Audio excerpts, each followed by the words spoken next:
பாக்கியலட்சுமி இன்னைக்கு எபிசோட் விஜய் டிவியில் டெலிகாஸ்ட் ஆயிடுச்சு. இன்னைக்கு என்னென்ன சுவாரஸ்யமான விஷயங்கள்லாம் நடந்துச்சு அப்படின்னு ஒரு சின்ன ரிவ்யூ பார்ப்போம். கோபியும் ராதிகாவும் பேசிகிட்டு இருக்காங்க. அப்போ கோபி இனியாவோட காம்படிஷன் பற்றி பேசிகிட்டு இருக்காரு. அப்போது ராதிகா கேட்குறாங்க, உண்மையாகவே நீங்கள் இனியாவோட நல்லதுக்காக தான் அந்த காம்படிஷனில் கலந்துக்க சொன்னீங்களா? உங்களுக்கு முழு மனசோட தான் நீங்கள் சொன்னீங்களா அப்படின்னு கேட்குறாங்க. ஆமாம், அதில் என்ன டவுட்டு அப்படின்னு கோபி மழுப்புறாரு. அப்போது ராதிகா சொல்கிறாங்க, இல்லை, நீங்கள் அவளோட ஸ்டடீஸ் பற்றி தான் ஃபஸ்ட்டு நீங்கள் சொன்னீங்க காம்படிஷனில் கலந்துக்க வேணான்னு.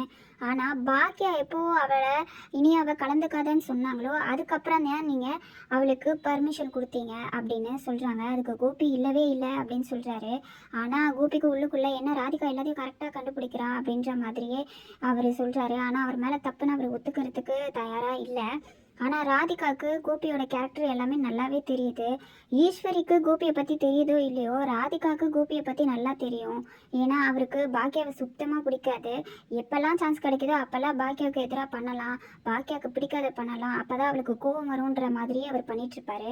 அதை தான் இந்த விஷயத்துலேயும் அவர் இனியாவுக்கு பண்ணியிருக்காரு. அதை கரெக்டாக ராதிகா கேட்டதும், ஏன் அப்போ நீ அவளை காம்படிஷனில் கலந்துக்க வேணாம்னு சொல்கிறியா அப்படின்னு கோபி ராதிகாவை திரும்ப கேள்வி கேட்குறாரு.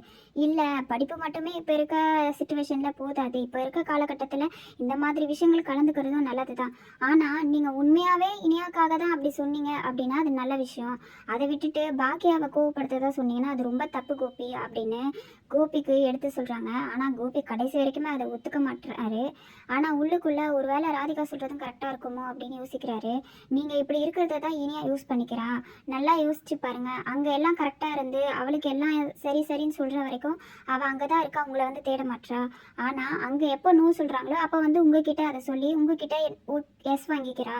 அப்போ அவளுக்கு எல்லா விஷயத்துலையுமே அவளுக்கு நினச்சதெல்லாம் கிடைக்கிதுன்னா அது தப்பான விஷயம் கோபி அப்படின்னு சொல்லிட்டு இனியாவை பற்றி அவங்க எடுத்து சொல்கிறாங்க. இனியாவும் உண்மையாகவே அதே மாதிரி தான் இருக்காங்க.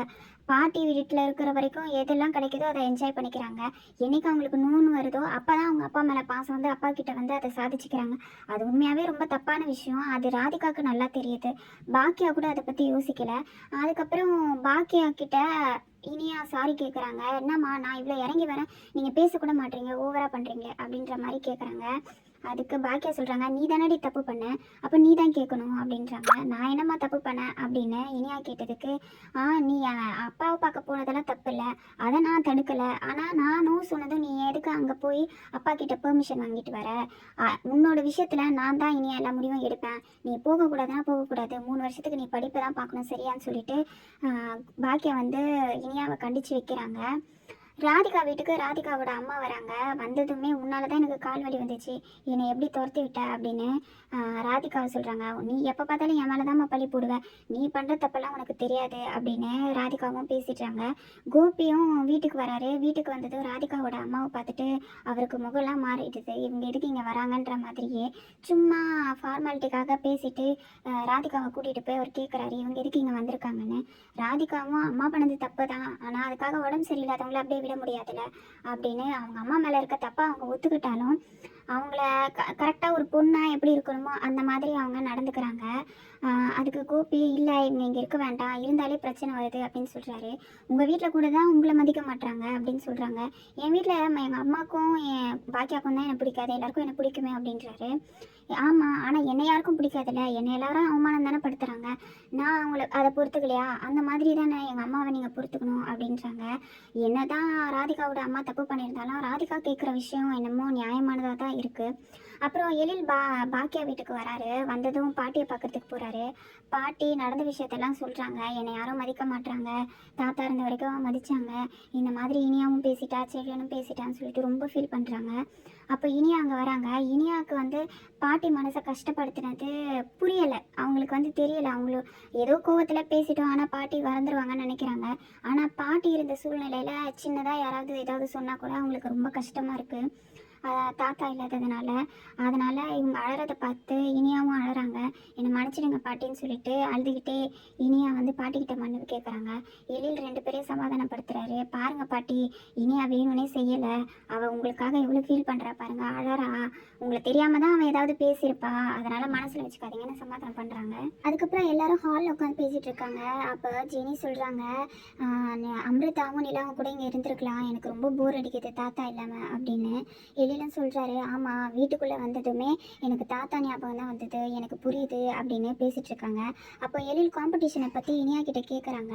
அப்போ எல்லாருக்குமே ஷாக் ஆகுது. எழிலுக்கு ஃபஸ்ட்டே இது தெரியுமா காம்படிஷன் விஷயம் அப்படின்னு சொல்லிட்டு. பாக்கியா இனியாவை முறைச்சிட்டே இருக்காங்க, எங்கே இவ காம்படிஷனில் கலந்துக்க போகிறாளோ அப்படின்னுட்டு. ஆனால் பாட்டி இதில் தலையிடுற மாதிரி தெரியலை. பாட்டி என்னமோ நார்மலாக தான் இருக்காங்க, என்னமோ பண்ணட்டும். ஆனால் இனியா எப்பவும் போல் மாற போகிறதில்ல. யார் வேண்டான்னு சொன்னாலும் அவங்களுக்கு என்ன தோணுதோ அதை தான் அவங்க சுயநலமாக முடிவெடுப்பாங்க.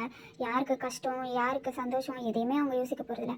அவங்களுக்கு அது பிடிச்சிருக்கா, அதுக்காக யார்கிட்ட வேணாலும் அவங்க போயிட்டு கூட்டு சேர்ந்துக்கிட்டு அவங்களோட சேர்ந்து அதை செஞ்சு முடியும். அதே மாதிரி தான் இந்த காம்படிஷன்லேயும் கோபி கூட சேர்ந்துக்கிட்டு இவங்க காம்படிஷனில் பார்ட்டிஸ் பண்ணுவாங்கன்னு தோணுது. ஏன்னா இனியாவும் அப்படி தான் பாக்கியாவும் பாக்கியாவை எதுக்குற சான்ஸை கண்டிப்பாக கோபியும் விட்டு கொடுக்க மாட்டார். என்னதான் ராதிகா கோபிக்கு அட்வைஸ் பண்ணாலும் கோபி அதை ஏற்றுக்க போகிறது கிடையாது. ஏன்னா அவருக்கு அவ்வளோ கோவம் பாக்கியா மேலே, அவ்வளோ வெறுப்பு இருக்கிறதுனால கண்டிப்பாக அவர் இனியாவை பற்றி யோசிக்கிறத விட, இனியாவுக்கு இது சரியாக இருக்குமா அப்படின்னு யோசிக்கிறத விட, பாக்கியாவை வெறுப்பேற்ற முடியுமா, பாக்கியாவுக்கு பிடிக்காததை செஞ்சு அவர் கோவமாக்க முடியுமான்னு தான் அவர் யோசிச்சிருப்பாரு. இன்னைக்கு ராதிகா அட்வைஸ் பண்ணியும் கோபி ஒத்துக்காததை பார்க்கும்போது கண்டிப்பாக தான் நடக்கும்னு தோணுது.